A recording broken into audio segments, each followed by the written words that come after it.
Hi, this is Chris from the Stephanie Miller Show. Please enjoy this exclusive clip from Political Voices Network. All right, this also seems like a BFD. Authorities investigating online threats made to potential witnesses in Trump classified documents case. Federal authorities are currently investigating a series of threats made online to a potential witness related to Jack Smith's classified documents case against Trump. In the filing, Smith's team asked Judge Chutkan to let them file an exhibit under seal because they wrote the exhibit describes in some detail threats that have made over social media to a prospective government witness and surrounding circumstances, and the fact that those threats are the subject of an ongoing federal investigation being handled by the United States attorney. So That's a problem. Yeah, I mean, we shall see, but somebody tweeted, tweeted Jack Smith could seek to remove Eileen Cannon for granting Trump's request to access unredacted classified papers. Who's it? Pardon me. Hold, please. Lawrence Tribe said, I'm hopeful this will trigger a motion to remove her. The 11th Circuit might agree this was the last straw. Compromising national security is a bridge too far. So we might get a lot of legal surprises that pleasant, perhaps, that we weren't expecting. Who knows? Lindy Lee said Judge Cannon is unsealing witness names so Trump thugs can harm them. She's delaying the stolen documents case till after the election. She's acting like Trump's defense lawyer. She was appointed after he had already lost in 2020 for his protection. Loose Cannon is a corrupt hack, not a judge. So, watching the Supreme Court today, and also this Loose Cannon situation. Meanwhile, I am wearing I Stand With Ukraine because this despicable bunch of traitors. Mm-hmm. You did this to taunt me because you know I will die mad. Yes, I did. It was Hilary Clinton being right about everything once again. Mm-hmm. She should be referred to as President Clinton at this point. Someone tweeted, if you think standing by our allies is expensive, wait till you see the cost of abandoning them. Yep. Guess give me 9. She was on Alex Wagner last night. Tucker Carlson is in Moscow right now interviewing Vladimir Putin. Right. The first American, I'll say, journalist to interview Putin since the war in Ukraine began. What does that tell you about Tucker Carlson and right-wing media and also Vladimir Putin?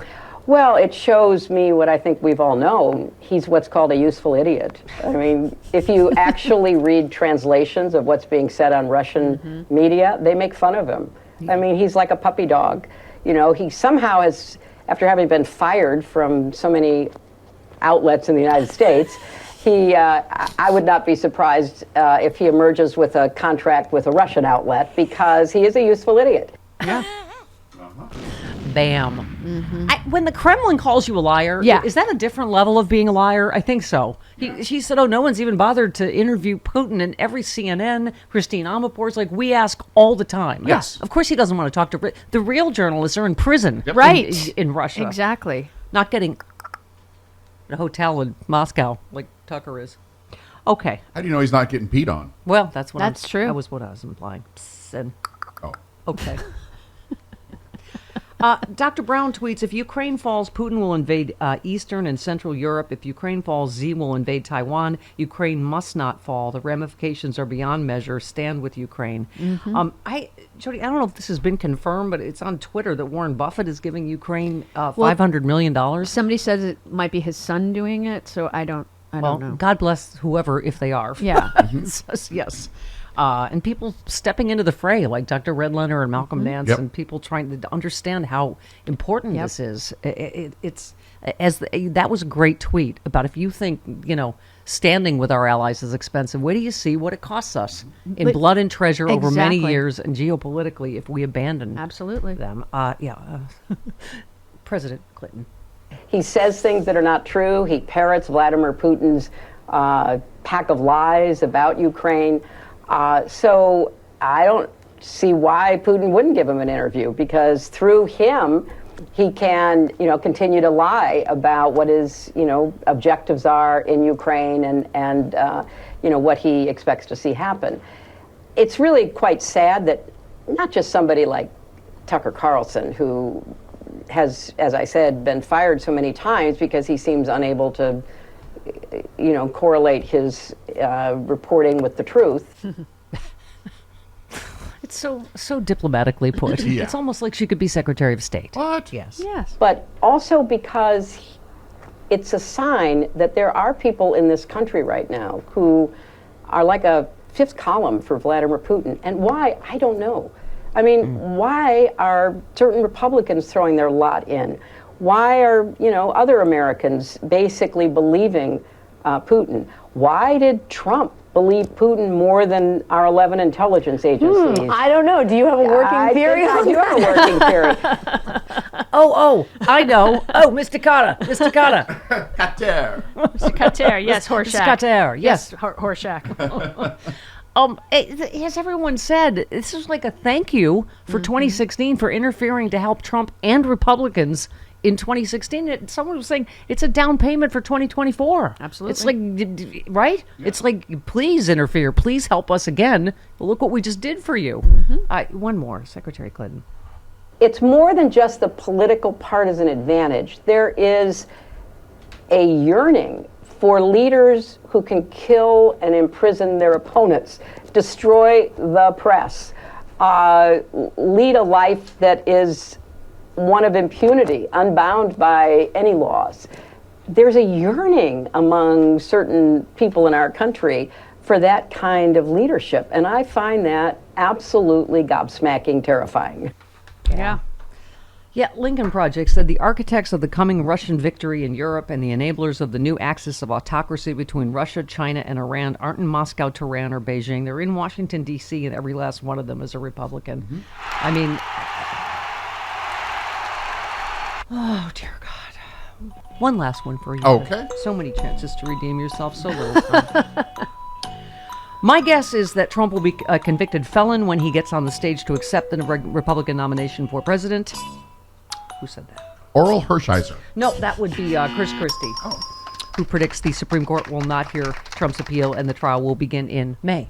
Okay. I believe our friend Jill Weinbank said that as well. Yes. And the Allison Supreme Court will Gill, not- they're all kind of thinking May.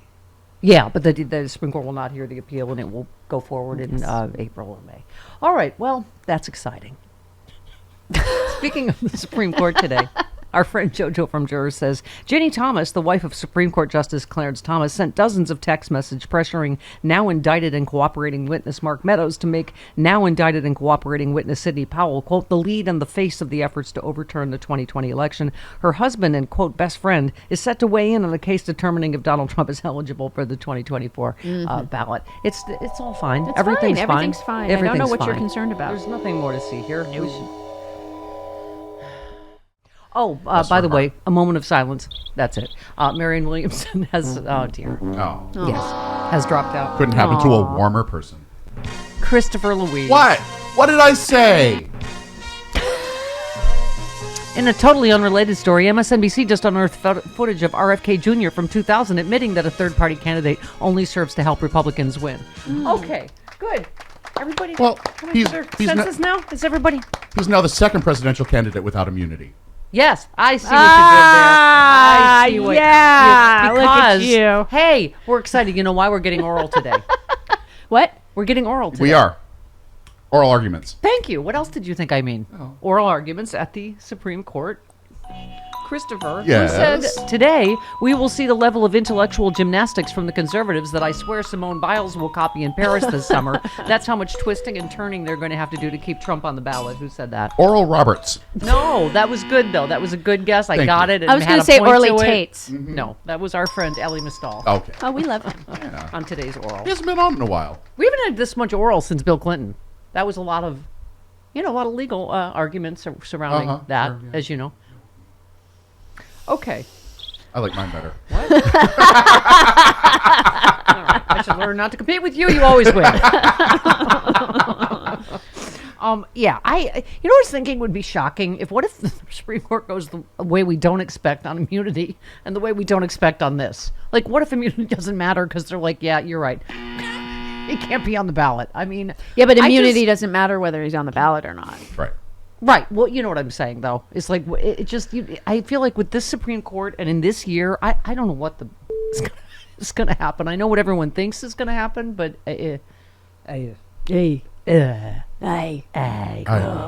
Chris, who said Republicans lost a bill on the border, Republicans lost a bill on supporting Israel, the RNC chair lost her job. Donald Trump has found that he's not immune from any of the charges that are coming up. It is total chaos. Who said that? Moral oral. No, that was Nikki Haley, who is she and Chip Roy writing ad after ad after ad for Democrats. Thank you. They're being polite chipmunks. They are. Oh no, thank you. No, after you. Oh no, we'll use your ad first. No. After you. Oh no, you first. Thank you. I don't want her. Do we have to take Nikki Haley? Is she deep state? She might be. Okay. She's going to fade away into oblivion after all this. You think so? Yeah. Okay. Well, she's going to endorse Trump. Trump like course everyone she else is. does. After saying how very, very unfit She is. She has no morals, no convictions. She will adopt the Republican Right. policy toward Trump, which is the same as Trump's policy toward Putin, which is okay. Oh, I'm wearing my I Stand With Ukraine shirt today because we have Dr. Redlener. We have Carl Frisch, we have Dana Goldberg, we have Kelly Carlin, who is Yes. suing about this AI George Carlin I'm so special. with her on this. Yeah, me too. And she is so fantastically smart and wonderful. funny herself. I can't wait to talk to her. What if someone puts out an AI concert with you? Yeah, well, that's nobody cares. Will you sue? Fart joke, Senator. Fart joke. You're like, oh, I can sleep in. Exactly. I'll be like, oh, great. Have at it.